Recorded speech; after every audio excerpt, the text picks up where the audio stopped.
Yo, too, bitch boy, Bon Time Man, back on another video, man. And today, you feel me?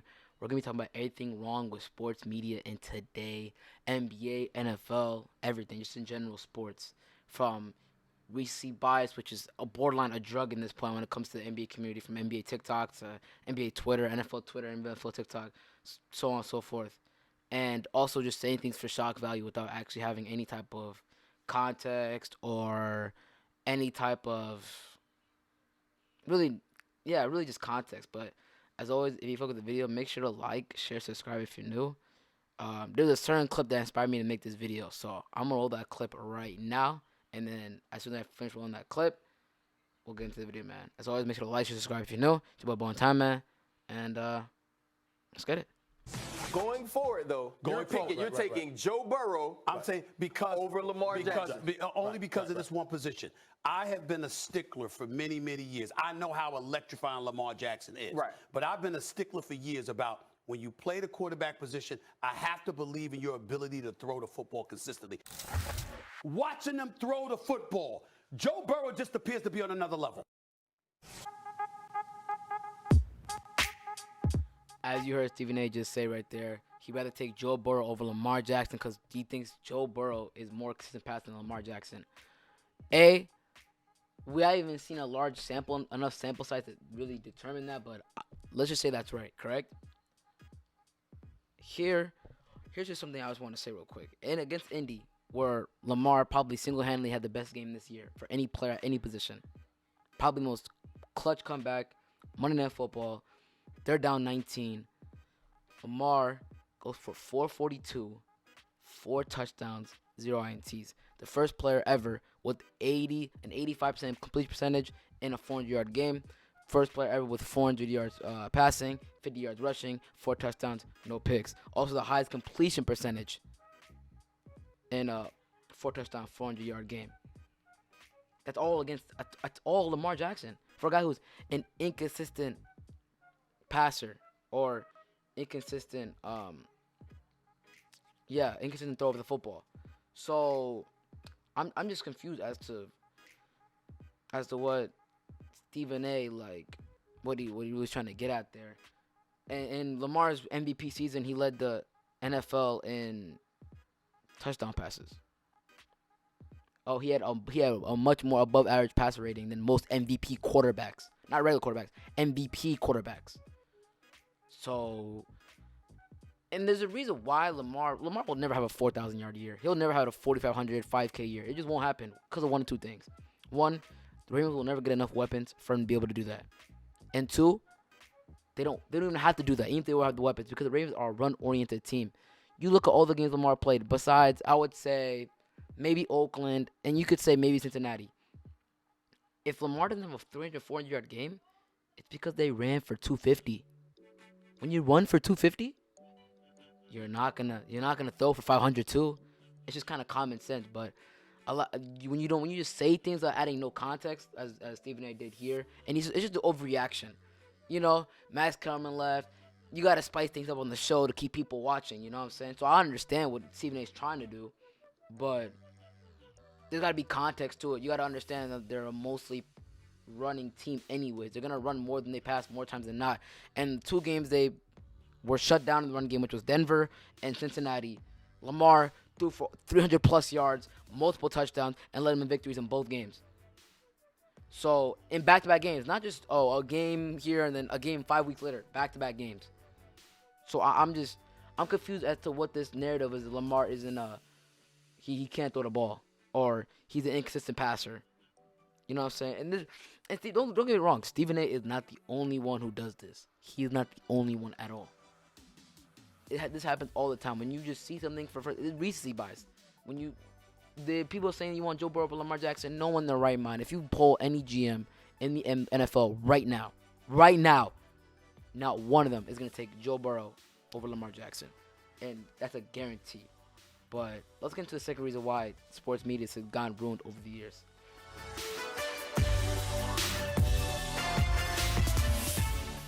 And the second reason why sports media is on the decline is because of shock value. A lot of things nowadays is just said for shock value. What is shock value? Shock value is me saying like Drew Brees is greater than Tom Brady. That's crazy, right? Even though Drew Brees is an all-time great quarterback, a top 10 quarterback easily.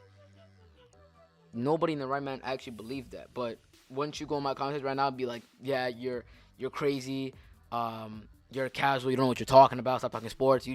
That's the reaction. That's if I was saying something for shock value, that's what I would want.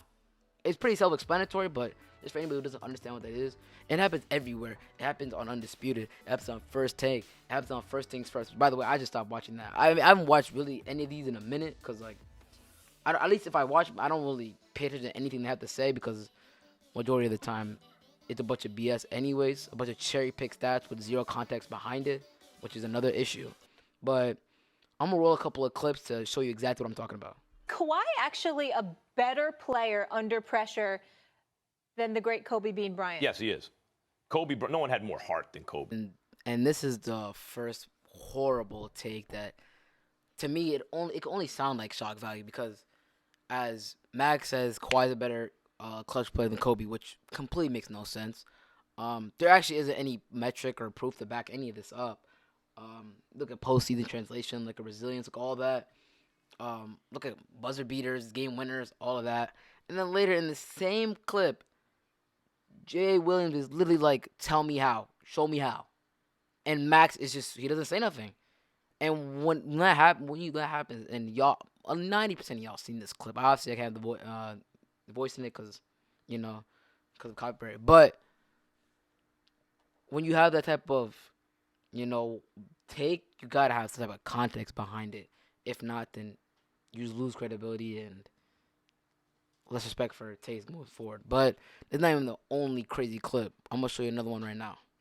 Thank you very much. I would take Bill Walton in playoff games in a heartbeat over what I have not seen from Steph Curry, which is very unclutch. All right, as what you're seeing right now is Bill Walton versus Steph Curry in the playoffs. We're taking their one-year peak, which is their best year in the playoffs. Obviously, Bill Walton didn't have enough sample size to do a 3-year peak, which is why I usually consider a peak is usually 3 years because 1 year is too short, and I feel like 5 years is a little too long. So what Skip's saying doesn't really make a whole lot of sense. You look at those stats and you tell me what you see. Do you think Curry is now another better playoff performer? I don't know. And especially the fact that we only got to see Bill Walton in one playoff, then obviously that he had a really bad foot injury that ended up derailing pretty much the rest of his career, and he never was the same. So I don't know. That's what I kind of mean by shock value. Like, there's no way Skip really believes Bill Walton is. But what metric you want to say? If you value defense way more than offense, I could see it. Maybe I could see it. But still, like what? You can't even do regular season and postseason translation. You can't do that. You can't do postseason peak. You can't do 3-year peak or 1-year peak. You can't. You know what I'm saying? Like, that's why most of these things that they say is for shock value, and that's why it's kind of ruining sports media as it is. A lot of people are starting to notice it, and that's why a lot of these ratings drop, or a lot of people don't take what they say serious. Why is NFL TikTok and NFL Twitter and NBA Twitter so forth so popular? Because people build their own opinions based off actually doing their own research and stuff like that. Like if Skip did any research, you could look at these stats and you could just say, I took their best years in the playoff. They were both their best years, and you could easily say that Curry's easily better than Walton. So, and there's nothing else. Portability, like anything, scoring. Like, unless you value rebounding that much and you value defense that much more than anything else, I can't see an argument for why he is greater than Steph Curry all time. But I don't know. And the last topic I want to talk about is how LeBron-centric all these shows are, or how much they reach and grab for things. For instance, y'all just seen the clip right there. They'll be talking about Tom Brady, and somehow LeBron James' name gets brought up. Or they were talking about a game where LeBron had nothing to do in. And instead of talking about the game, they're talking about, LeBron tweeted this and this, in context and dunked it with his left hand. And LeBron tweeted this and the third. Like, it's just so LeBron-centric, and, these shows are just, that's not really anything. People get sick of it after a while. Every argument you watch on any of these shows, somehow LeBron James would get brought up in it. It would be a topic about Tom Brady and the Bucks on a 7-game win streak, and somehow Shannon Sharp will be like, yo, but you don't do this for Tom. You don't do this for LeBron James when he starts winning. Like, not everything is about LeBron James. I understand that the show pays, Fox pays you a lot.